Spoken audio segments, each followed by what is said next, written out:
Joshua Smith here, and welcome to the GSD Mode podcast. Now get shit done and smash that subscribe button now. What is up, my peeps? Joshua Smith here with another GSD Mode podcast interview, where every single week we interview top entrepreneurs, top real estate agents, and just those that are out there dominating their space. So today, guys, we actually have a really good friend of mine. This is his third time coming on the podcast here. So a three-peat guest. I think might be the first three-peater. This is actually, Ryan was the first interview that we launched the podcast with. And the reason I chose Ryan for our first podcast release, which was about 4 years ago, which is not really to think about, is, this is, as I said earlier, this is a great personal friend of mine, but has been such an amazing mentor to me and had as big of an impact on my real estate business and the perspective and mindset, and what's allowed me to level up is anybody out there, probably more than he ever is able to even realize, right, the impact that he's had on me. So I want to bring him back in. This dude is always up to so many amazing things, and just pick his brain and share his brilliance with you. So I'm so stoked and honored to have my good friend, RHYAN FINCH, on the show. My friend. What's up, man? Thanks for having me back again. Yeah, dude, this is awesome, man. So, I'm going to have the links right below to your first two podcasts, because in those, man, we've talked about your journey of how you got into real estate, right? You were a plumber on a softball team, and you just had one of your teammates that was just rolling up in caddies, and you're like, man, this dude can do this, I can do this. And you jump in and became right out of the gate, right? Like, you became a very successful individual agent, started your team, became one of the top RE/MAX agents in the world. Then the natural progression of growth, you decided to go out there and open your own brokerage, and blowing that up, and best-selling author. He's the best real estate book out there in the business, Explode. So go check that out. We'll have links below to that, which is an epic book about his journey.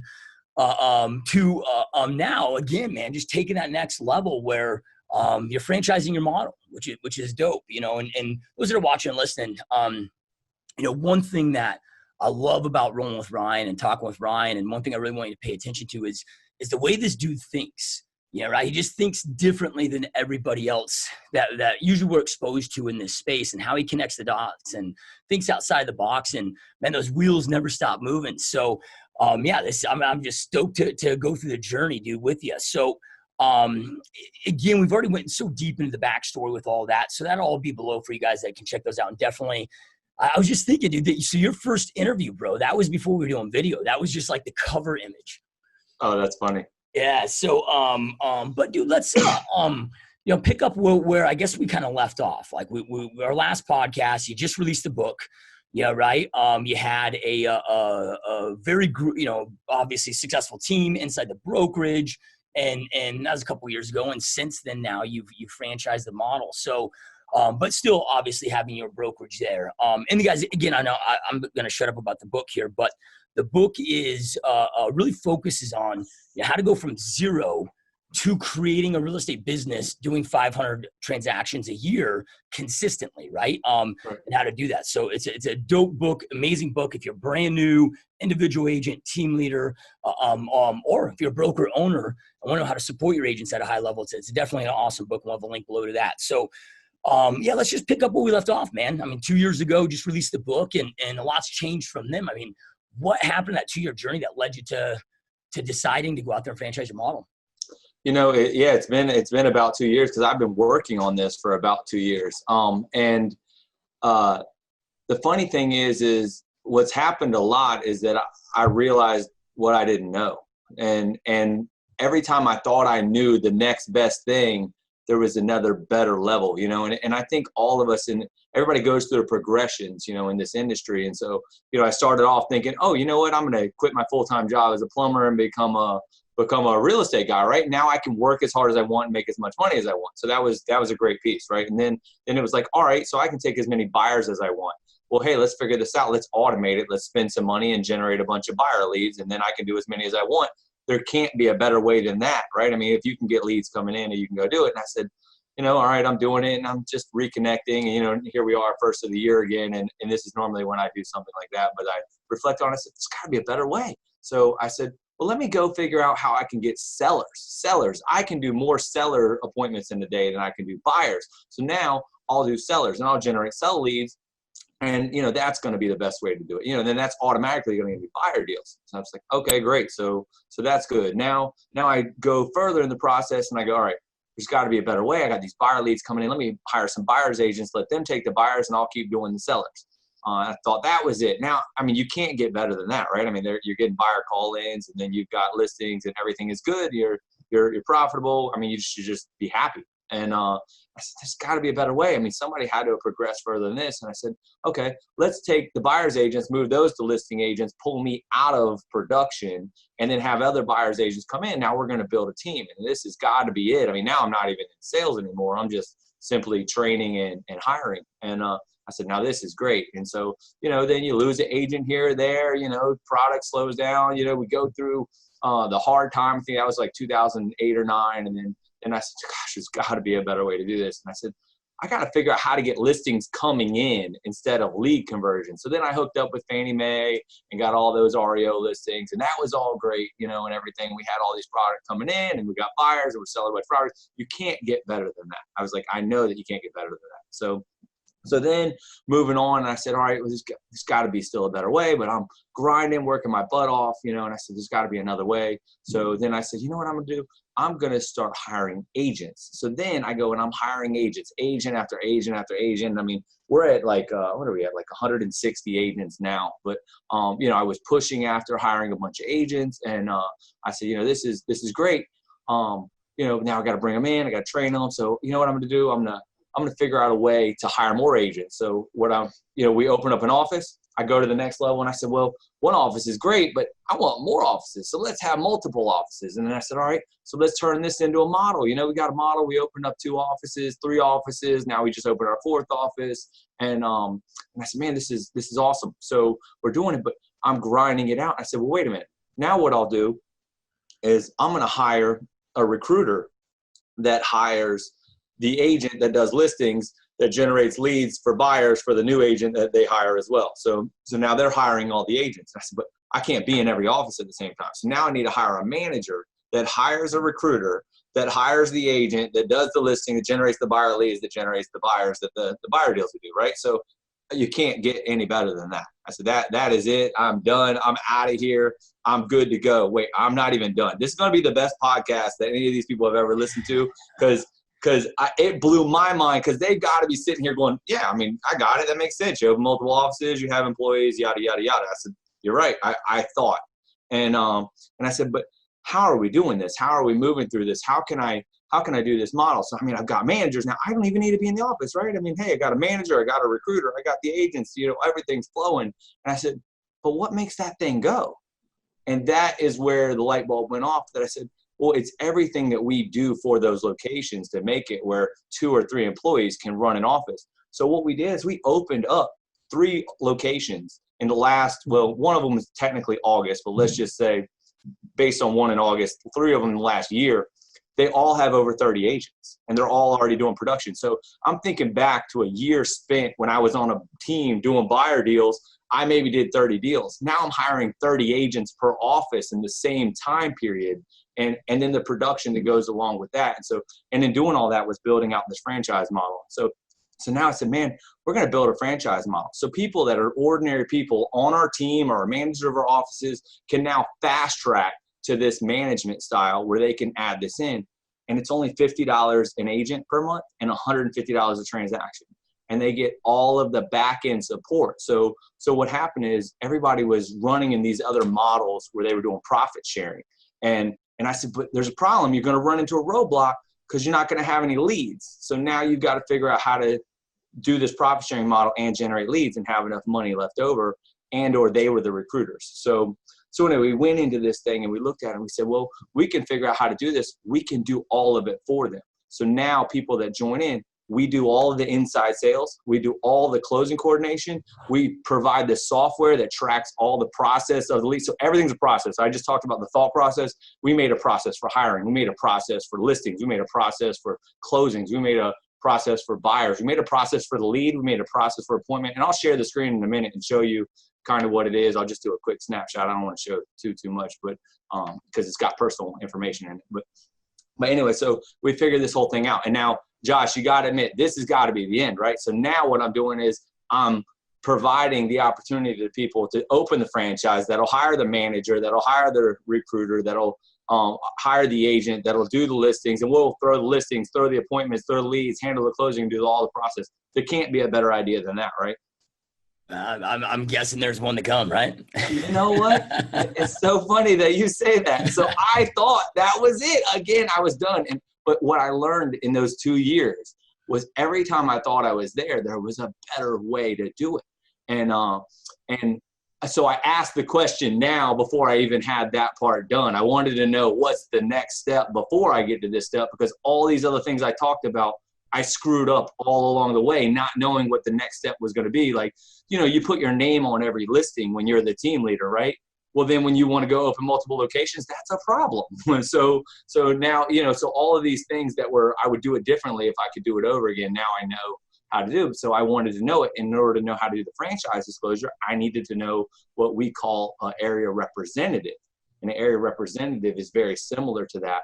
So I went down and I flew down and met with the guy that owned the territory rights for North Carolina, South Carolina, Florida, a Maryland area, and Alaska area.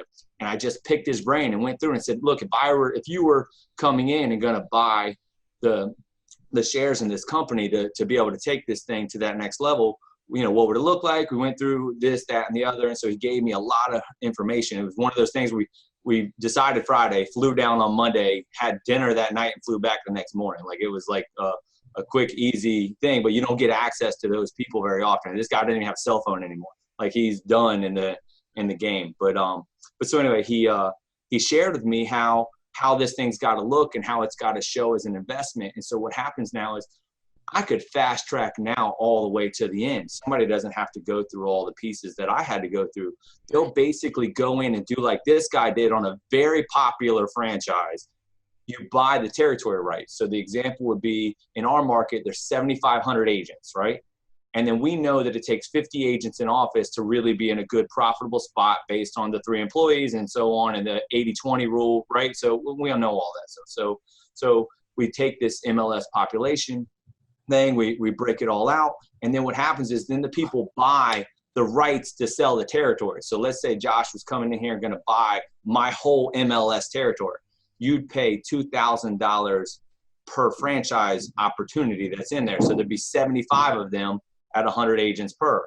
And then what happens is then he's able to open up and sell those franchises at the franchise fee and whatever, and then manages the franchisees. So you jump all the way to managing franchisees. Now, I know this is probably high level for what we're having on this podcast, but my thought is it's going to be exciting to somebody to go, man, if somebody would have just told me all the way. Some of this probably doesn't even make sense to some people, so we may have to break it down with questions. So if any questions you got, I'd love to break it down. But basically, they can buy it and they can sell the franchise. They open them up, but they get a royalty back on whatever the services are from the franchise in doing that. So they own the rights to each of the territories, and then they can bring in and they can open up, like I did in the last year, open up multiple locations, and then they're up and running, and now you own the rights to it. It's not just a matter of owning it, but you're responsible for it. You want to make sure that the franchisee is experienced, that they're going to do well. The territory. You're helping them with attracting agents. Now, in all this, I didn't even design it, or I didn't even describe the rest of our model in this. But all the client care, which was our inside sales, we call it client care, closing coordination, onboarding, leads. We provide leads, so we do all of that stuff. Any of that we provide, they can have it or not. The minimum is $50 an agent per month and $150 on a closed deal. That's all they're paying to us. All the marketing stuff is free. So we make a graphic, whatever, all the marketing department, all the stuff, it's all free. There's no cost to any of those kind of things. So that's the model. I built out this 24,000 square foot location to provide all that. The software comes in where they can track it. So big problems I found in the industry where people didn't know how many buyer brokers are in your brokerage. A broker doesn't know how many they have. Our software tracks it. It tracks how many listings are in there, the days moving them through. I'll share all that in a little bit. But, yeah. But it makes it a drilled down focus on the things that are important. So if you could spend your time, if I spent 12 hours a day working on buyer leads, or I spend it on growing my business exponentially, the return on it was based on whatever I did during the day. So it allows people to cheat. They don't have to go through all the things we had to go through. They can just basically bypass it. Yep. Yep. No, I love it. I mean, it's, true leverage, but then everybody wins. And that's really that's the key to a successful franchise, man, is everybody's got to win through you win, the territory, manager wins, the franchisee wins, the agent wins. And unfortunately, I think that this is where our industry, with a lot of these, big juggernauts that kind of dominated the space for the last 20, 30, 40 years that are diminishing now, is they got away from that concept. And it's the whole, what pigs get fed, hogs get slaughtered. Right. Yeah, right. Where they forgot that, man. Like we got to set everybody up to win. And like you said, man, you got these franchise owners or the franchisee that is getting crushed because of profit or whatever. Like you talk. Well, they're not getting anything for it. They're buying a name, and the name doesn't matter in this industry anymore. The second part of it is, you ready for this? You ready for this? I'm ready, man. We're gonna set up virtual territories. So which means you don't have to have an office location. So it's going to be a skinny model. Everything is running out of this location here, and we'll set up new territories, which we call a resource center, in every territory. So which means you don't have to have a lease. You don't have to have all that payroll. You don't have to have lights. All of the stuff is done via the software, and then it has all the other pieces that go into it without having an office. It's everything that all the other virtual companies are trying to do without doing it. Now you can set up a micro office, little 1,000 square foot. You can have a 3,000. We have all those models. We have all the floor plans. We have all even the material and the furniture, all of that. And we went out, and what we did is, people want signs. They want business cards and all that. We went out and bid deals with some of the top producing people that produce the stuff and put it on what we call a first class swag store. And now all the franchisee have to do is send it to their agent. Their agent can order whatever they want, or the franchisee can order it, and it's quick. They order it, somebody here handles it and puts it through, but we got the lowest cost. But they're welcome to go get it anywhere else. If they can get it at a better price, they're allowed to. But we just went ahead and we did all the research to find the lowest cost we could to provide all the things, because every dollar they save is money that they make, and our job is to make the franchisee money. The more money they make, the more it makes sense. So we're at $25 a lead. I mean, with Zillow, I just turned off Zillow and Realtor.com, both of them, because they tried to double and triple up on us. And I said, I knew y'all were going to do that when this market shifted, that they were going to change and charge more. So we dropped them because we can get leads less than that. Our marketing person generates the leads, and then they can have the leads or not have leads. It's up to them. Yep. No, I love it, dude. So, and just kind of break down a few things that you said. And I know, like, let's just say a new agent's watching this, they may be like, well, that was a lot, right? Yeah, it was. I think the big thing for everybody to take away is just think, like think big, number one. Yeah. Right. But as you expand and grow, I mean, there's the saying out there, I don't know who said it first, but the proverb of the teacher appears when the student is ready. Mm-hmm, mm-hmm. Right. Yeah, like you were ready to receive that message at that time. You leveled it up, and then you're like, oh, well, then you realize, oh, there's more. Yeah. Right. And maybe you had awareness that there's more, saw that there's more, but you weren't ready to receive that message until I didn't know how to do it.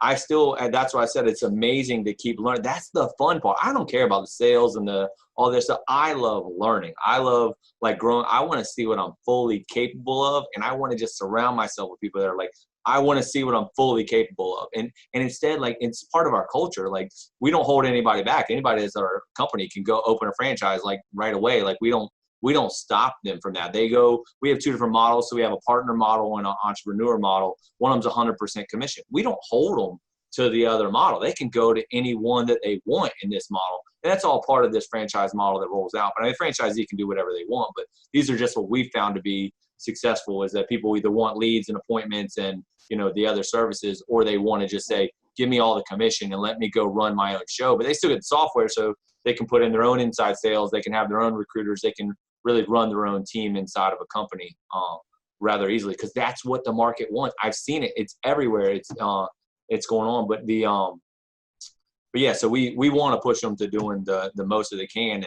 and most people just think they can't. And it's like, I was a plumber. They would have said you can't. I was on somebody's team, and they were like, you can't. I mean, I have people all the time tell me, you're not going to do it. You're not going to make it. And I'm like, man, we're doing it. You know, I'm going to keep going and keep doing better. And the more people you help, the better it gets. So yeah, I mean, I've got a franchise interview right after this. Somebody else is coming in. I just got approval while I was out of town last week for Virginia. And that's really where I wanted to start, was my own hometown. So yeah, love it, dude. So, I usually ask this question at the end, but I want to ask it now. So over this time frame, dude, like from when you started in real estate to where you are now, as you reflect back on this, because like you hacked it now by going and meeting with the guy to talk to, right? So you asked your question first before getting to that point. If you were to reflect back on all this, like what advice would you give to us of like, what is the hack? Like, how could you progress this, that much quicker? Because you talked about, well, it was really a product of me not knowing, and I didn't know until I got to that level. Like, if you could do it all over again now, what's the hack? What advice would you give? So what we do is we call it cheating. So, and everybody uses the word cheating kind of as a negative connotation, but that's why we use it, because it stands out so much. And the answer to it is cheating. It's 100% cheating. If you get good coaching and the people around you that are where you want to be, you will get there faster. There's no doubt about it. If you try and do it on your own, it almost always ends in failure, frustration, or it just simply takes longer. And so now some of it, this is the part that stinks, is that even in this process, it takes a long time. There's no fast track to the end road, but the knowledge base can be there by cheating, and that's getting the right coach around you. So, I mean, I've had the right coaches for the past couple of years that have helped me do this, that are running billion-dollar companies. They're the ones that helped coach me in this process, because it was a way of thinking. So they think differently. People that are successful think differently, and that's what you've got to find those people and glue to them. I mean, I know that's got to be too basic, but it really just comes down to that. And the latter part of it is, and I wrote this down because I knew you were going to ask a question similar to this, and it's just one that always sticks with me, and it's, your pride always wants to cost you money. And so remember, I thought I had it figured out with the buyer side. That's just pride. I thought I had it figured out with the listings. I thought I had it figured out with the team. I thought, the I statement starts with me. And as soon as I think that way, I've shut down the box of going, what's better out there? And the humility, that was what I was leading in your very original question, is going, what's changed? And I go, I just realized I didn't know anything. And I can't wait to find out what the next level is that I'm not even thinking of. I mean, but I'm just constantly in that box. So like my next box, I was talking about the virtual part. We're moving into that direction right now. We're looking at doing it where we're going to bundle services. So like, we own our own mortgage company, we own our own title company. Every franchisee, we will put them in. And so we've bundled together the title and the mortgage to say, if you open a franchise, once you're at a certain level, we're going to give you the title company side and the title and the mortgage. And you're going to have both of those right there. Now, why? And so why? And you said, hey, the hogs get slaughtered, or that whatever that saying is. And really what it will come down to is, it's because now you can afford to pay your agent better. That's the competition. That's the disruption that's going to take place. If you can pay your agent all the commission and make money on the title and the mortgage, they're okay with that. And they're going to want to do that as they're growing and they're doing it. And so I said, that's the bundled services. We're moving from a listing market to a buyer's market. And I know people don't want to hear it. It sounds like gloom and doom and yada, yada, but we got to go with the changes. So the people that are working with investors, those investors' homes are going to sit a little longer or sell for a little less. So now they got to go back and buy them for less. And so that disrupts how many they can buy, and that changes. It's going to affect how REOs take place. It's going to affect, new construction. But so the buyers are where the money is going to be at, even though that's harder work. And that's what we're going into right now. I can see it. I've checked the data on the stuff. I talk to people that are national on different levels, and it's happening more so even in other markets, but people aren't looking at that. They're looking at the right now deal because they're so focused that they're not looking far enough out. So why does that matter? Because now if you have the mortgage and the title and a skinny process, then what's going to happen is you can have the best agents and pay them the best amount of money and give the best service to your client. And now you can dominate. Yeah. That's the disruption. Yeah. No, I love it, dude. Well, and then, you got, it's already, it has been taking place for some time, but it's and it's all theory. None of us have a clear crystal ball, but, I truly believe it's inevitable. If you look at every other industry out there, it's like, all right, I just bought an 80-inch LED smart TV for the office, right? To do some conferences on. And dude, that thing was like, it's like the dopest freaking TV for $1,200. Right? Like I remember when I bought my 55-inch LED when it first came out, I don't know, 7 years ago, and it was like $6,000. Right. Right. Everything over time due to technology, improved quality and gets at a better price. And real estate's like one of these models and one of the only models out there that hasn't followed that path. And now we're starting to feel that with with iBuyers and all these different companies and discounters coming out of the compression commission, right? The consumer's smart. They're like, well, why do I keep paying, these high fees? Why? Right. And it's like, dude, when I was in the business 2005, when I first got in, there was no DocuSign. Like there was no, like, dude, we weren't using, I mean, your capacity as an agent, it was extremely difficult to close 4 or 5 deals a month, where now today you could do 3 times the amount of business because of technology. But we haven't followed that path. And I mean, again, we're experiencing that. So as I look at models, and I don't want to create this into a big, comment, back and forth with those listening. But, I got asked yesterday about my thoughts on EXP. Right. And I'm like, look, man, I don't like the model. I mean, essentially, if you look at, I'm like, okay, you're paying inflated fees to them. It's the most expensive shop to be at. If you do like 50 transactions a year, it's, I don't know, $8,000 or whatever. I mean, the cap isn't really the cap. Right. You're inflating your fees that you pay them so then that they can do the rev share. Right. And I'm like, okay, hey, that works maybe if you are now not focused on building a real estate business, but if you are focused. Right. I mean, I've got some buddies there that are doing amazing with the rev share, but they are treating that just like they did recruiting buyers and sellers or recruiting agents. And they're full. I mean, that's their 80-hour-a-week game plan is building rev share. Right. Sure. But when the market corrects and shifts and as it gets more challenging, which is going to continue to do, when agents are dropping off, that rev share goes away. And you got to start growing your business. It's like, dude, like with the commission compression that's coming, how do you create a business as a real estate agent, as a team leader, under those types of splits? I can't fathom. You can't afford to buy the buyer leads or the sell leads with that. Yeah, you can't afford to. I look at that, dude. On the leads, yeah. I agree. Like if I look at my overall GCI on my team, overall GCI, not company dollar, it's like, dude, I'm only running a 15% net profit margin, right? So it's like I got to pay them X, right? And it's harder to recruit, whatever. I just see those models over time imploding. And I'll eat my words if I'm wrong, but back to your point of as a broker owner, right? Like you got to allow your agents to keep more money in their pocket. You got to think ahead of the curve and solve that problem. Because if I've got to, if we go to a 3,000 flat fee, like a Redfin, model that becomes a new standard. Well, dude, I don't have as big of a chunk to pay them, and it's like it. Well, so we're looking at it like it's going to have to be a hybrid, and that's why we put these two pieces together. So everybody else was running toward this other model of, virtual, low cost, low things and they're right. So it's like a gym membership. Your gym membership used to be $100 a month, and then it was $50 a month, and then it was $9 a month, right? And so that's how they keep undercutting the next guy. Well, it's the same thing in the brokerage model, that you've got to be able to get it, but you got to provide value.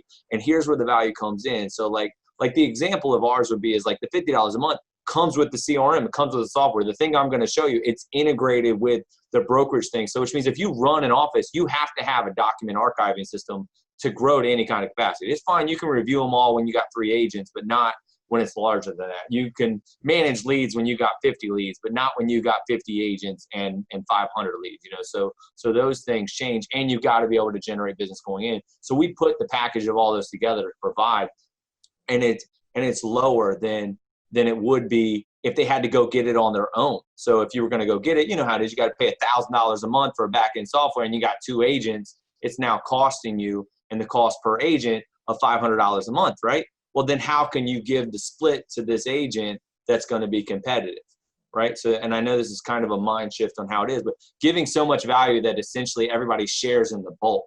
And then everybody wants it to grow and do well. They want to bundle the service. They want to do it because then it keeps everything together. It keeps everybody using the same system and software so that they can have a good value for it, and allows a brokerage to now go, okay, well, I know what it's going to cost me to bring on an agent. So now they have fixed rates. If you have fixed numbers, you can be able to grow. The other model that you're referring to, I think, is based on assumption. So it's assuming the person they bring in is going to have a certain percentage of sales and so on, and then they're going to pull that piece off. But nobody's drilling all the way down to going, okay, well, what's my cost per lead? What's my cost per appointment? What's my cost per closing? What's my cost per transaction? So what's my cost per listing? I mean, you got to put a sign in the yard. You got to have a lockbox. You got to have pictures taken. You know, any of these kind of things have to be figured out. And that's putting it in on the other side where you're going, some people, and we feel like it's more the millennial age that it's coming in, go, just do it all for me. Do it all for me, and I'll make sure I'm in the profit. How? Well, because I'm going to get a percentage of the commission for every deal I do. You give me the lead, you handle all the other stuff, and let me just go out, write contracts, and do what I do. And now they're in a sales vein, and they're like, great, I'm selling 5, 10, 20 houses, you know, and ongoing. So. Yeah. Well, and you know, some people might look at that when you say millennials, they're like, just do it for me of all millennials are lazy, you know, right? But that's not the case, you know, It's, right? yeah, it's just different thinking. Being a millennial myself, it's like, no, they're just, yeah, I mean, I'm pretty close. Intelligent, right? Like when you break, like you said, dude, pride is always wants to cost you money. It becomes a pride and ego thing of, you know, well, I'll go out there and do all this myself, right? Well, like an example, like you and I have both built software. You know, people don't realize the decade and the $1 million that it takes to invest to really dial that and figure it out. And it's like, if you have to wear all the hats of learning technology, learning software, learning not just software, but I mean, every element of it, you know, right? It's just like, dude, like agents on a team, like show me one agent, a high producing agent on a team that's able to break off, go create their own team, and ever net as much money unless they go big with it, which maybe 1% of them actually succeed with that. I mean, it's, you know, the model just works, dude. It allows you to go focus on what you want to focus on. And all the other shit is taken off your plate. And I'm guessing what is also really cool about this is that now you have a network of people all using the same systems, and it creates an epic mastermind of like you talked about, being surrounded with the right people. All these people are on this and able to create this masterminding network of how they're dominating, having success. And with the territories, you know, right, they're non-competitive. You know, so it just continues to add more value. So this is the software. This is the dashboard that kind of looks like everybody. And what we've learned, and you're familiar with software, is you have different objects. And so these are all the different objects. You can add the other ones. But all I want to do is just touch on a couple things on the key points of it. And so what we do is we have leads and we have appointments. I can't show that way. So we have what's called a Kanban view. So I'm not going to move this around so you can't really see anything. But so then you take a lead, and the goal is to move the lead all the way through. How many can you get to lending? We add it into the system with the lead where you can chatter in the mortgage company. So what happens is you're in the lead and you want to talk to the loan officer. That's frictionless. When I go order Starbucks or something like that, I don't want to have to, I don't wait in line. I order it on my app, and I go in there and I pick it up and I walk out and I'm on the phone while I'm doing it. I didn't have to trade money or anything. Same with Uber, same with Airbnb. We set this up. So what would happen is I would hit @Daniel, who is our inside mortgage officer, and I can say, call this lead tomorrow at 3. And he has access to the information once I've added him to it. And so now he can call it, and then the notes that are in it. So again, I'm not moving them all the way through. And then I would just click move, send to lending. And now I can see that what's in lending. So when I wake up tomorrow and I want to call everybody back that I put to the lender today, I can be able to do. Now it also has duplicates. So which means this is showing a duplicate lead. So when we sell leads to a franchisee, we don't want Zillow, we're afraid of selling our lead to me and 5 other people, right? So we don't want that. So this shows the duplicate lead. I can view the duplicate because I'm in a management level, but it's because we put the same person in twice. So that you saw it on the original homepage when I opened it up. So they're in there twice, and that's why it's a duplicate. So that way no one would ever go, hey, you're selling us a lead and you sold it to somebody else. Now we can open up the duplicate, and it'll show us if Johnny met this girl at, little Johnny's soccer team, and he knew her and we got her from something else, you're going to see that they're two different things. So anyway, they move them all the way through here. They got cold prospect they can put in. So this is called a Kanban view, right? So we set that up where you can do that. Let me go back. I'm going to go back to home. You can change the different filters. It has a console view, but that's not even really what I want to look through. So when I was telling you this is what we have is 1 yard lines. Most offices don't know what's the 1 yard line. So this shows me each office location, what listings they have, right? Then down here, it shows me what listings they have that are not under contract. So they've signed listing agreement, and 74 of the 111 are not ratified yet. So now I can click on that. I can go in, I can see the agent, the date, the listing time, and then shadow the agent. Hey, let's get this reduced. Hey, let's move this along. Same with the buyer brokers. So they've got 21 buyer brokers, 15, and I can see the client, I can see the information, I can see the date. I'm not going to go into all of that just for the sharing purposes. And so now what happens is we now have two different objects. We talked about leads and appointments. This would show a conversion. So what we would start at is we want to know leads. People spend tons and tons of money. Look, there's 6,300 leads that are here in the last 180 days. And then we can see the statuses. Remember I showed you the Kanban. So this is everything in nurture. This is everything that's in new. We have 1,600 in new. There's no need to generate a ton of leads when they're going to stay in this new status. But then you can see which agent has them. And I can click on him and open up every single lead. I can see the lead source, the type, everything that's in there, because you've got one goal. Remember, we talked about a process. What's the goal of a lead? To get them to become an appointment. So then you can move through. Then you can see the conversion. So like 43 in the last 180 days are leads that converted to appointments from our client care in this location, right? And then you've got other ones that are moving. They're still in new. They're generated leads by us that we move through. Then we can see what leads are in new status. So you got an agent that hasn't touched leads. So Chris hasn't touched 9 leads from whenever he got them. Again, I'm not going to open it up so you can see it, but then you can see you don't want to just be generating leads to be generating leads. People are doing it all the time. So now if you can get your cost of a lead down and then get the right agents, the right leads that are converting them at a high rate, because you're looking for green. So see, he's got, he's got 2 of these are converted. So he's got too many leads. He doesn't need more, right? Now you're going to do the same thing. I'm going to go back. Yeah, let me just hit on that for one second, which I think is so cool, dude, because like if you look at agents, whether you're a team leader or a broker owner, it's like, dude, agents need coaching and accountability, right? So this allows you to go in, right, kind of set those parameters, but then know who is struggling, who needs some TLC, and how you can support your agents and grow your agent's business more. Because if you don't do that, like, you're not going to succeed anyway. Like, you want to succeed at a high level, you got to be able to provide that coaching and accountability, which gives that right there. Right. And so that's the vision. That's the view for that location. So me, if that was a franchise owner, I could go in. I'm the franchise owner of that because it's a corporate store, but then I have a manager. So now I coach the manager once a week on getting that conversion up. And that's fine. That's great. But remember, those conversions, and if the agent cheats and he clicks converted, which I didn't show you that, but they can click converted, they're going to throw it on this next one. That was just leads.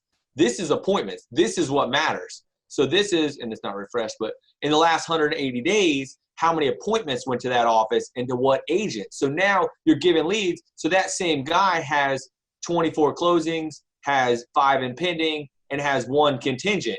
And then he also has 4 either listings or buyer brokers going on. So that's not a bad agent, right? So you want to keep feeding him. But if he started moving appointments over and they were all turning red, which is missed, you're going, hey, stop giving this guy leads, because even though he's converting leads to appointments, he's not turning them to close. So this is where it integrates into our software. So which means if you put it in a contract, it's going to automatically turn it orange when it's a listing or a buyer broker. Then if you put it contingent, then it's going to go in here, and this all takes it automatically. If you get the appointment, it's set, and then it no shows and cancels. So on December 1st, then it's fine, it's in set. Well, on December 2nd, it either needs to be no show and cancel, or they went on the appointment and didn't get it. So they got 6% of their appointments in the last 180 days they didn't get.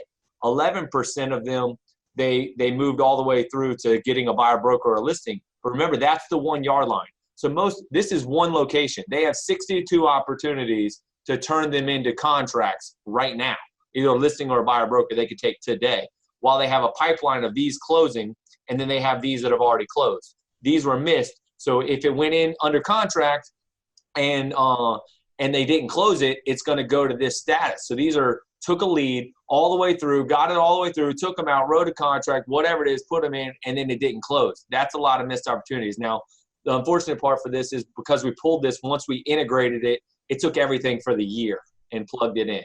Does that make sense? So like if it didn't close in January, it's misconstrued. So then this is our client care. So this is the value of our franchise, that we're providing the lead and we're providing the appointment, and they don't pay us unless it gets to this status. and 25% of what we're setting is signing a buyer, broker, or listing. So the franchisee, manager, anybody that wants to fast track can jump in here and have this. Now, this is a coaching opportunity. They've got 23% that were or that they went to and didn't get a buyer, broker, or didn't get a listing agreement, right? Well, what does that mean? They're not done. The manager goes back in. Don't go back and generate 100 more leads to get an appointment. Go in there, and I'm not going to do it just for information purposes, to go in there and move it to the agent that's converting, right? I mean, it's really easy. It's going, all right, everybody gets a chance, but we're going to cheat because we're going to know who's converting and who's not. We're going to keep feeding them leads and keep feeding them appointments. And then you know what will happen? Somebody missed one because they were too busy. They were already doing 5 deals. They forgot to go back and follow up. That's fine. But now they can open this up and they can see it, the date, the time they went, all of that stuff that's in there. And then you've got what's closed. And then what you do is you track your monthly appointments. So you don't care how many leads you generated. What you care is how many appointments. So they've got 9 of these in here, 8 are still in set. They've missed 3. They've got 4 that have already closed, 8 pending, 4 contingent just this month that went in this status this month. And then we track that by office on all the other things. So that's just it's a process from lead all the way to appointment, all the way to closing. So then you mentioned it is the franchisor or whatever, that you guys provide the lead, and they don't pay until the appointment's set.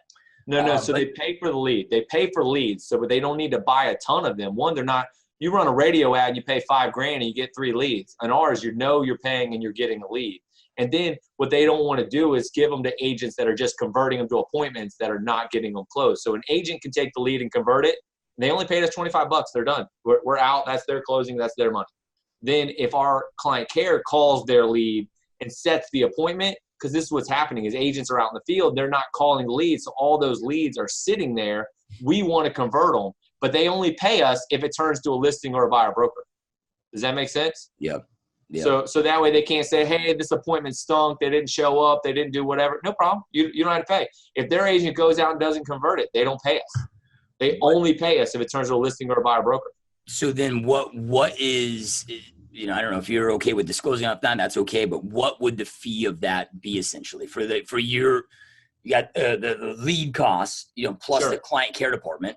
Because Right. I mean, it's an ISA service essentially, right? Which we're transparent. I don't mind.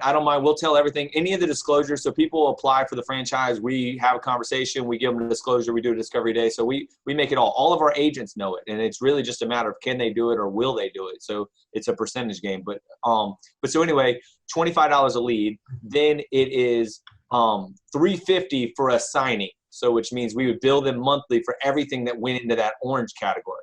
Now, if they put a buyer broker under contract on December 1st and it closed that month, then great. I mean, they really are just paying it out of the deal.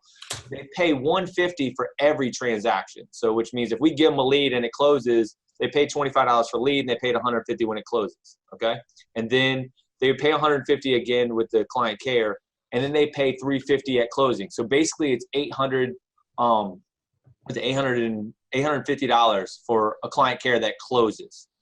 So then you structure that into the split of it because we're providing the lead, providing the appointment, and then the franchisee is basically re-leveraging that back to their agent. So they hire an agent, give them this, and then they know what their cost is so they can split that up. Now, if they leave them all in the orange status and never close, no revenue came in. That's failure.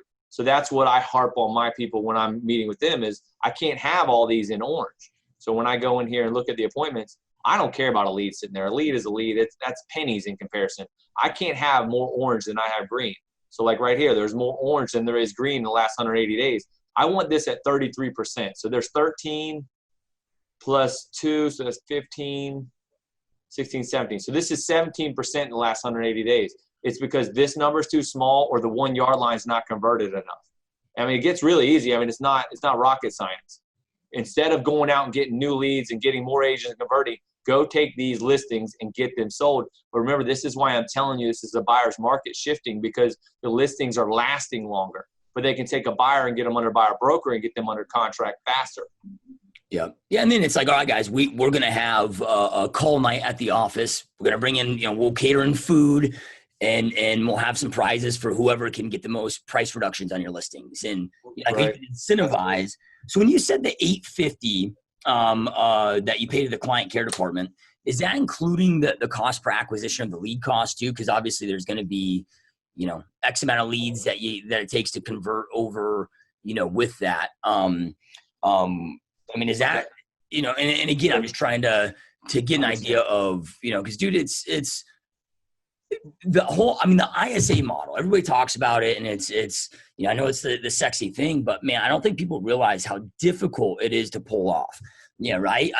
When you look at these virtual ISA companies that it's outsourced, I've yet to see anyone ever that's worth a shit. Right. Then when you look at, okay, well, I got to bring them in house. Right, man, it's slow to scale. It's either the ISA is losing or the brokerage is losing or the team leader. This is where it's a win. So we've got the mathematical side of it. So going to answer your question is no, the lead is not included in it, which means we can call their lead. So let's just say they wanted to upload a Vulcan. We'll call their lead. So now they got 100 leads for a penny a lead or whatever they did. We'll call them. We're fine with that. Well, we can call our own. We can do that too. We can scour through those and help do that as well. But we already know our client care dashboard. So we know who's on duty in each location so that we assign the lead to whoever it is. So they would assign whoever they wanted us to call and give the lead to per that day. We can see how many appointments we're giving out per location by month. Then we can see client care leads, which ironically these last 2 months, it's tough. I got to tell you, we're okay with that, but we're looking at it like these are what is this? Client care leads and new status. I don't know why that's on there. Client care leads and lending. So we have client care send them to lending. So if a franchisee has a mortgage company, our client care is going to send the lead to their mortgage company for them. So they can take the lead, and if they get their agents doing a call night and send them to the lender and doing all that, they only have the leads. They don't need as many leads because they can see which leads are not being moved really easily. So then what we have is the client care part of it that we're setting them up, and then we track and go all the way through. So year-to-date signings, we have 116 signings from when we started tracking using the software. Last month signings, there was 13, 3, 2, and 1. We scale it based on the size of the location. Client care signings this month is this. And so remember, this is all where they're paying. And then we got year-to-date buyer signings, year-to-date listing signings in these locations. Then we do close by branch. So this is closing next month. This is what closed last month. And then year-to-date closings. So then we can track all these and go through. And we have dashboard. There's other dashboards on here that we can go into, and I can track every client care person. Let's see if I can do it. I can see everybody will be able to see this. Like everybody can see what it is, but we just watch. So client care playbook. So like we have a playbook for client care. So now we can see how many appointments each person is setting. So you're like, hey, are they doing this? Well, so now this person has all of these in orange. They've got to get to green. So the client care is going to help them reduce and sell those, because obviously that's revenue for us, but it's for our franchisee as well. We don't want them to have paid us this money and not brought in any money. We want them to bring in money. And then these are the missed opportunities. So it goes all the way through, or they set these. So you can see that they're watching those. Then we track how many appointments that each person is set when they're setting them. And then the volume, you can see the volume, and then which agents have what, who's closed and done the most. So without going through too much of that data. Yeah, no, that's a big dude. So we can see it all, and we know what the mathematical side of it is. And so, a good manager is going to take every listing and buyer broker, like I said, in these front things and get them under contract because it's already there. So an agent converts a lead, we convert their lead. It doesn't matter. It's just fuel on the fire to moving it along. If they hire the right agents, then it's just like throwing them out to the right agents, and they just keep crushing it. And then they'll have their own personals, and they'll have lead generation. They'll have all of it. And so I haven't pulled it up, but it all shows on their dashboard. The agent's dashboard shows what leads do they get from the company, what leads do they get from the branch, which essentially the franchisee and the branch are the same thing. Like to the agent, they don't care whether it came from corporate or came from the branch. Sorry.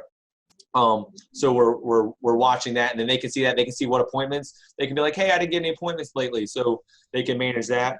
But it's really easy. They do one-on-one with their agent now and say, hey, you had 15 appointments in the last 3 months, and you only closed 3 of them. Let's go back and get these closed if you want to get more of them, right? So now the agent's accountability is going, all right, I want more, than I got to do a better job, So then they can be able to do that. Yeah, no, I love it, man. So yeah, when you break it down, like let's just say like worst case, the the customer or the client care is converting 2.5%, right? You're looking at your total cost per acquisition between the client care and lead costs and at like $1,850. You look at your average commission, let's just say it's nationwide $7,500. Wait, what's $1,850? That would be the overall cost per acquisition, right? How many leads? What are you doing lead to conversion? I'm just doing, if you look at like a 2.5%, so one closing out of 40 leads.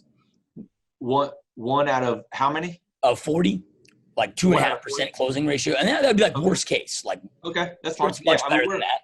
We're a little better than that, but yeah, that's fine. Yeah, when you break that down, right? Like if your average commission is $7,500, you back that out, that's $5,650. All the agent has to do is conduct the appointment, get under contract, everything else is taken care of. You're splitting that. You take what you pay the client acquisition off the top. That's $5,650 divided. When you split that in half, right. Again, like so we pay our agents 40%. That's right. So we pay our agent 40%. We have that cost of it, and then with the rest of it is what we profit on the process system. And we actually run a better ratio than that because we don't generate for an office location. We may generate 100 leads because what happens is an agent gets 40 leads, they get one of them out there in the car and they forget to call the other 39. Yeah. So now in that lead playbook, the manager goes in and says, hey, no problem. We're just going to move this over to the other one. I'm glad you got 15 appointments. You go take care of those appointments. Let me move these leads, not generate a lead again. So now people are generating leads to appointments when they really should be taking the appointments and crossing the 1 yard line. And they're going all the way back to the other part. So it costs them in profitability significantly. So that's how we can get a better rate of return on these. So, and I know we're talking really high level stuff here to the normal agent who's probably coming in saying, I just want to call leads and write contracts. So, but I watch all these metrics. It's the same thing. We run the same thing, the same view in here I have for franchisees, I have for leads, I have for recruits. So now our recruiting, we do recruiting for them too. We'll set appointments so we can take leads. Then we set appointments, and then this is the appointment ratio. So you got 25 hires. 2 of them were missed.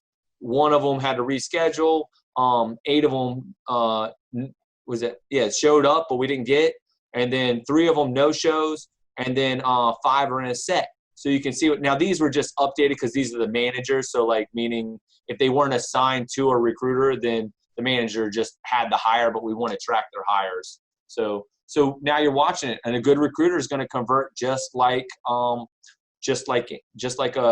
client care, it's just a matter of knowing them. And I can click on them and I can see the agent, I can chat with the manager, I can communicate all throughout the system on it, and everybody sees what you're talking about, kind of like a text message. So yeah, what's so dope about it is, you can be a great team leader, great broker owner, great agent, but where almost everybody struggles with is treating this as a business at the same time, right? Truly knowing their data, and knowing what those KPIs are. So, right, there's that accountability, but then also the coaching at each level, where everybody knows exactly what to do and where to be. And dude, it's where people struggle, man. I can't tell you.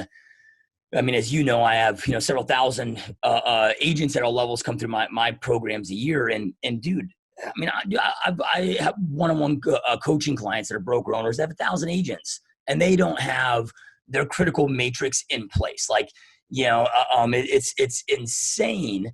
Is the wealthiest dude on the planet, Jeff Bezos says, if you don't know your numbers, you will fail.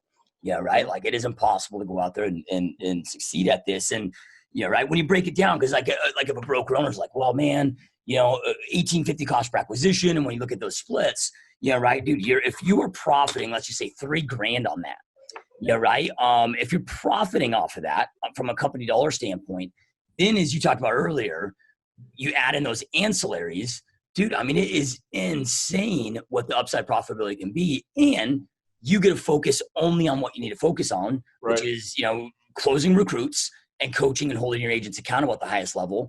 And just think about the time savings, dude. Mm-hmm. And the part of it for me is that I get excited about is that I had the schedule, like I had to build all this other office. I had to build this software. All that while I was opening up the other 2 locations and getting these other things. Remember, all this has been in 12 months. So really it's all designed. I'm like, now I'm just opening the mortgage company, getting all that stuff set up. I'm like, now I'm just sitting back kind of like, okay, I'm ready. Let's go. Like, I'm bored now. Like, So now that's where I'm going to plug in the franchisees and stuff and the one-on-one coaching, which each of these things where I'll just go in and I'm like, it takes care of itself. It's automated. So when they're doing it, they're either setting appointments or they're not. They're either closing deals or they're not. They're either hiring people or they're not. And what happens is people get too busy stuck working in the business. They're not focusing on this stuff. And that's where that coaching, that's why I said the cheating is having the coaching to point you in the direction. Because, you mentioned somebody having 1,000 agents and not knowing these is at the end of the day, what matters is profitability. I mean, when you're running on a business, is the strength of the company is based on the profitability that it's going to have. And so you can add in new stuff like what we're doing with us. They get the marketing people, like they're constantly going out doing new things, new graphics, new things that they can be able to go out and brand so people can know that you're in real estate and coming up with new gadgets and wizards like a closing technology. And we just keep rolling more and more out because that's what their job is to keep giving and giving and giving. So that way the people can work on focusing on selling, setting appointments, closing deals, satisfying the client's needs. So yeah, that's so epic, dude. I mean, because you look at, you and I are both with RE/MAX in earlier parts of our career, and I was there for 9 years, and when I was leaving, and I hated leaving not because I cared about RE/MAX, but I loved my broker owners. When we're having these conversations of staying, right? It's like, well, what can we do to stay? And I'm like, you got to drop the franchise. Yeah, right. I'm like, dude, because even if they let me work for free, what I paid to the franchise, the fees as a team to franchise, it was too much. Yeah, no, and no value. No value. No, too much, no value. That's why I said that's where that thing was. The undercut and the disruptor in this is like, I was like $50 and you have a brokerage software, everything from lead to management to closing software, all of that in one thing per agent that you hire on, and the cool part is this is what we're doing. Let's just say they want a closing coordination. It's $200 for closing coordination. There's some territories where they can't find a closing coordinator. I don't know if you realize that or not, but they can't find them. I had a girl from Key West call me the other day. She's like, we can't get a closing coordinator. Nobody down here will work on it. So, yeah, well, we can do it down here. And so what happens, they pay us $200 a closing. Now, they may re-leverage that to an entrepreneur agent. So let's say somebody's coming in 100% and they want it. Franchise owner would just give it to them at $250 or something, right? So they can now make passive income through the resources that we give. But so anyway, they do it. Let's say they get up to 30 closings a month. Well, that's going to cost them, what is that, $6,000? They're going to say, hey, we don't want to do that anymore. Then we say, hey, here's the manual and here's the process and here's the software to put in the closing coordinator in your own office. And like, wait a minute, you're going to let us do that? Yeah, absolutely. We want to help you get up and going. We want to get you from being an individual agent to having 30 agents to having 60 closings a month. We're happy with that. We want them to do that. We want them to be profitable. It's all about making sure those people are profitable because we know these numbers. We're going to say, hey, that's not going to make sense anymore. They may say, hey, we don't want inside sales because it's costing us $800 per. I want to put somebody in my own office. Sure. Here's the manual. Here's the process. Here's the checklist. Here's how we pay them. Here's all of it. Just roll. That's what they're buying from us on each of these things. But instead they go, it can cost $100,000+ a year for the software. It can cost $100,000+ a year for client care. It can cost you 60, 70 grand a year to have a couple closing coordinators, right? So they can now only do it when they make money. And then when they do it, it's kind of like human nature to go, hey, I don't want to keep paying you anymore. No problem. I don't blame you. I wouldn't either. So let's keep going. Let's keep going. We'll keep doing it, whatever else you need. And then they drop off needing those things. So anyway, that's the exciting part for me because nobody's willing to do it. They're not willing to do it. Yeah. So you got $50 per month per agent, which gets you all of that. It gets you an app. It gives you the software, the one I just showed you, and that's per agent. So every agent has it as well. So that way you can pass them out leads and appointments and all that stuff. It's basically to give them their stuff. And then you get the back end brokerment software, which tracks all the other stuff, which I could show you that too, but it'd probably be boring. So then, does that then, because the agent has all of that, does that act as like a CRM for the agents, or they still have their own No, that's the CRM. So all their leads are parsed into there. So let's say the agent wants to run their own team and has Zillow. Zillow parses in, drops right into the agent. The agent wants to run a team. It parses and runs through there.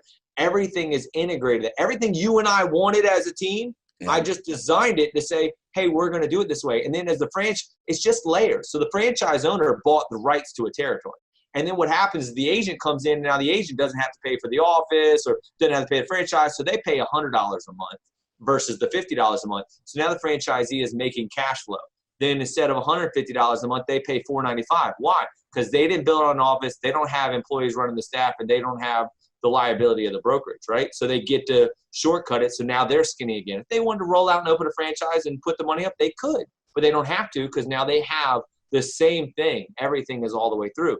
And then you got the partner model, which is where they get leads and so on. But somebody could come in and say it's $50 a month and 150 a transaction and hire everybody and put them on 70-30 if they want. They can do whatever they want. And we don't tell them how to do whatever it is that they want. They can provide it. They can say, hey, it's 70-30 and you get leads. They can set up and use the mortgage company to generate leads and then give the leads out to their agents to use the mortgage company. I mean, there's a plethora of ideas and ways to be able to do it. We're not bottlenecking anybody to do it any certain way.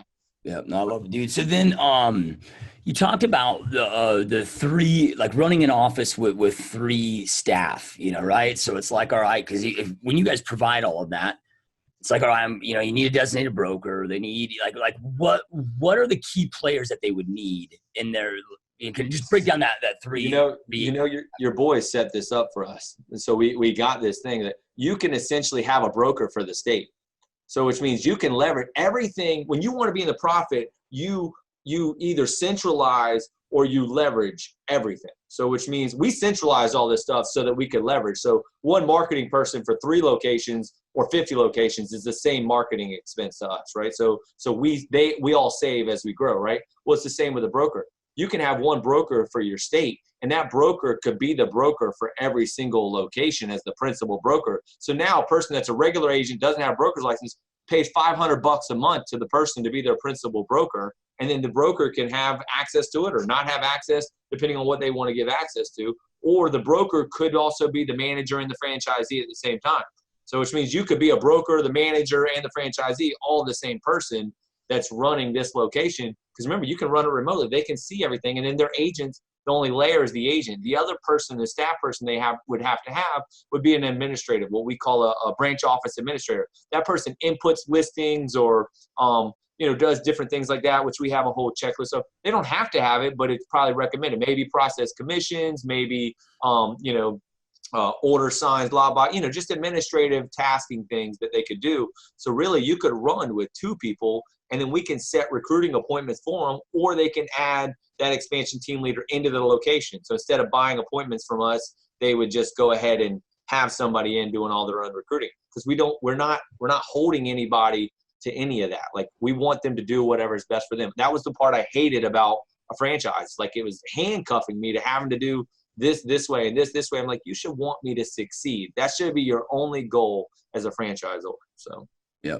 No, that's awesome. Well, because then too, like when you said, okay, you need somebody to process commission checks, because you guys provide really the broker compliance software that's built in. Yeah, right. I mean, it literally is just going into ADP online or whatever, just entering in there.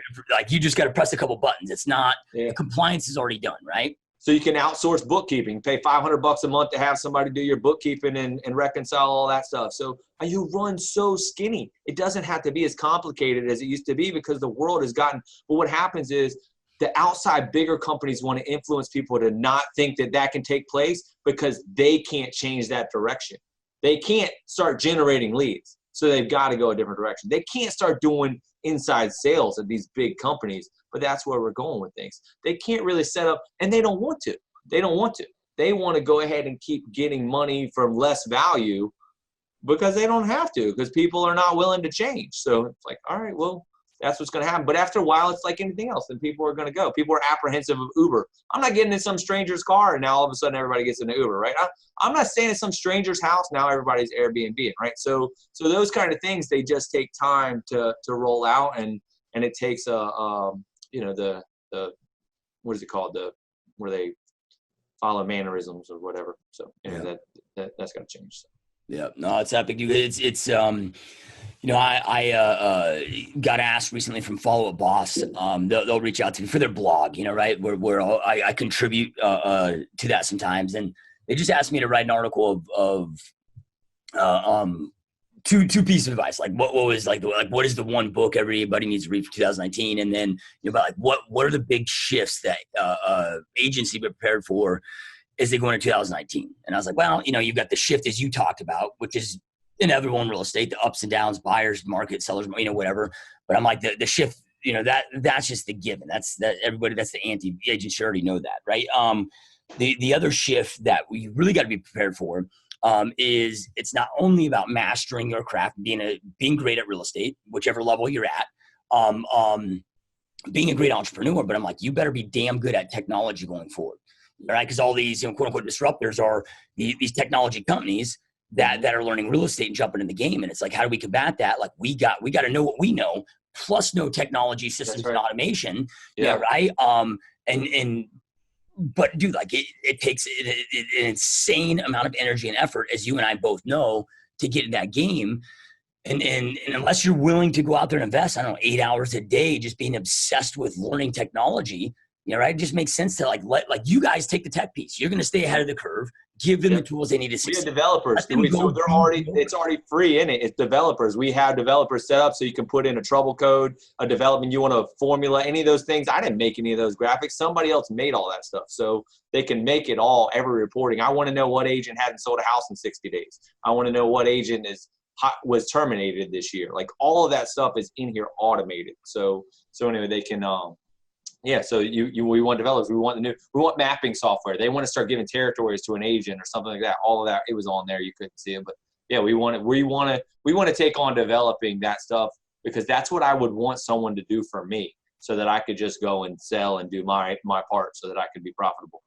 Yeah. And again, when you come to most, franchise models, it's like, okay, you got to have X amount of square footage, X amount of office setup, whatever. And you guys, again, just you're able to meet them where they're at, or meet them with what their vision is. Like, dude, I could just go rent a couple Regis spaces and then, buy, shared community memberships. We're getting ready to set a couple of those up right now. New Jersey, South Florida, and Fort Lauderdale is part of the people we're in discussion with about doing that right now. And then when you're in the profit, you can go open the next one. Like then if you want to do it, but you put your tiptoe in and get it going and say, all right, lead with profit.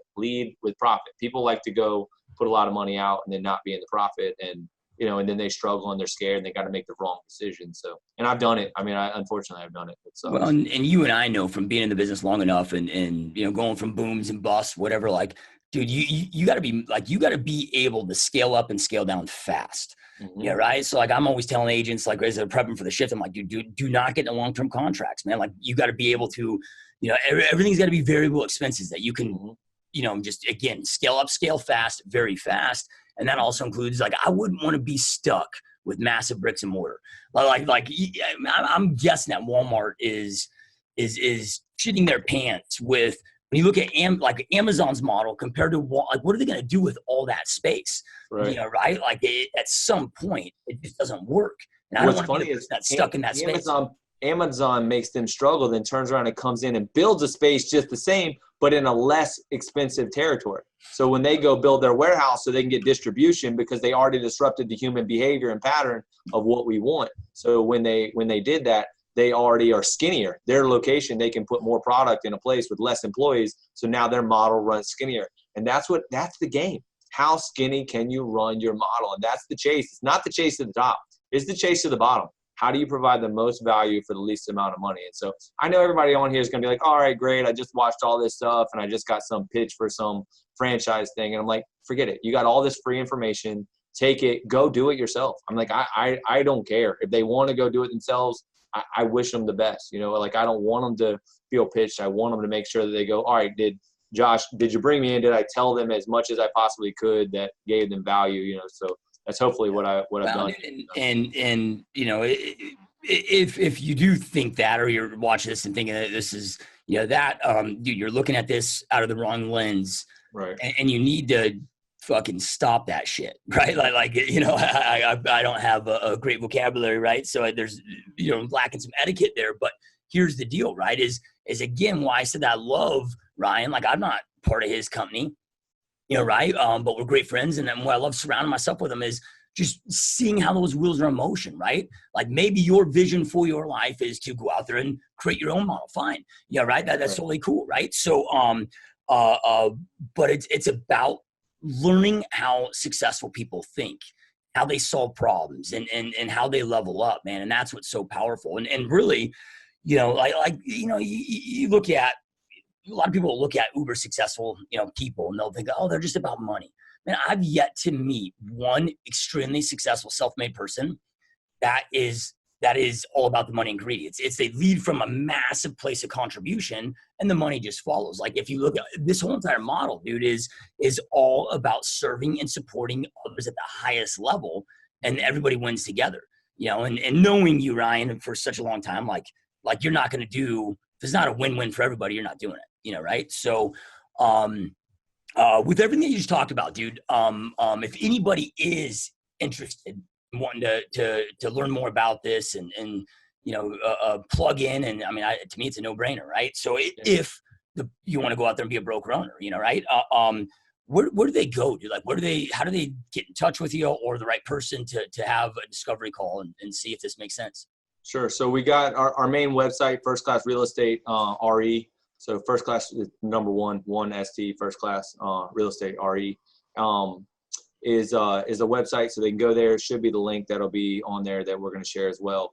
They can go on there, and then they can, it's the explanation will be in that as well. So they can see it, they can check us out. We even set up, there's so much more to this that I'm not even touching on, but all those websites we have is re-leveraged that basically all the franchisees can have and redo, and they have the IDX feed that go along with it for pennies. I mean, it really is nothing, but so then they can have their own websites. But anyway, they can log in, and when they do it, the lead's going to come to me. I mean, so, like I said, pride wants to cost you money. I'm not trying to hire a bunch of people and run this other thing. I want people to hear from me. They have access to me. My agents have access to me. I mean, I don't imagine we're going to have hundreds of people asking, but ultimately I don't see how I couldn't keep up. I'm one of those guys that works in the margin, works around the clock. I don't go to bed without everything getting done. So, sometimes the bigger projects frustrate me because they take more than a day to get done.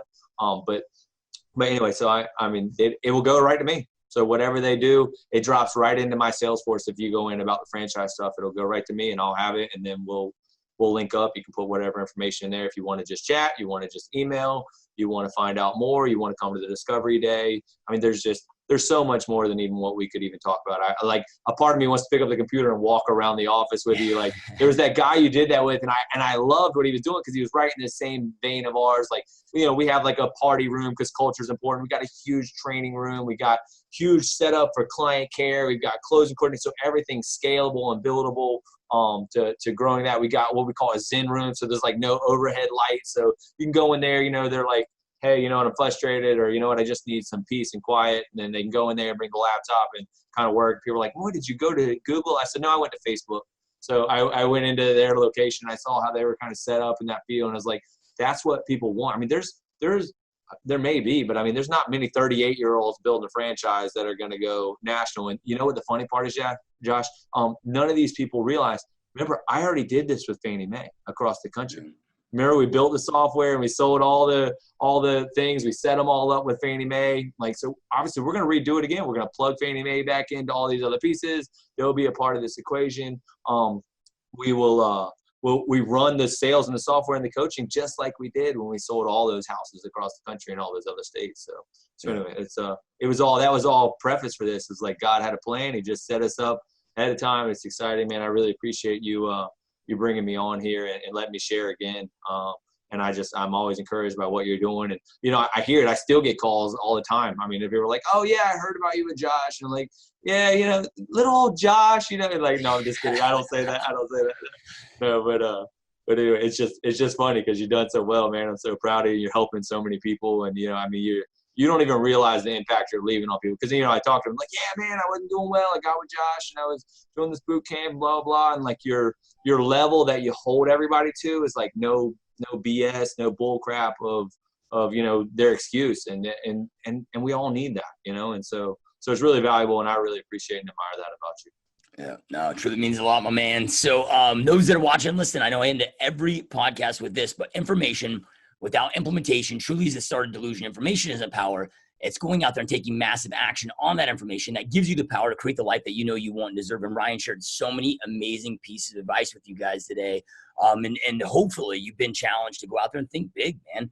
Life's short. Go out there and think big as you possibly can. And take something that you learn and go out there and take immediate action on it. And we're going to have links right below. I don't care where you're at. to Ryan's first 2 podcasts, Ryan's book, which is, in my opinion, best real estate book out there for real estate agents to read about growing your real estate business, as well as the link to get in touch with Ryan to discover more about this opportunity. If you think it's for you, make sure to take action on that. And Ryan, man, this is always an honor, man. Truly appreciate you being here, brother. Yeah, man. Thanks, man. Love you, man. Yeah, love you too, brother. All right, you guys, we will see you next time. Hope you enjoyed this GSD Mode podcast episode. Now make sure you get shit done and smash that subscribe button now.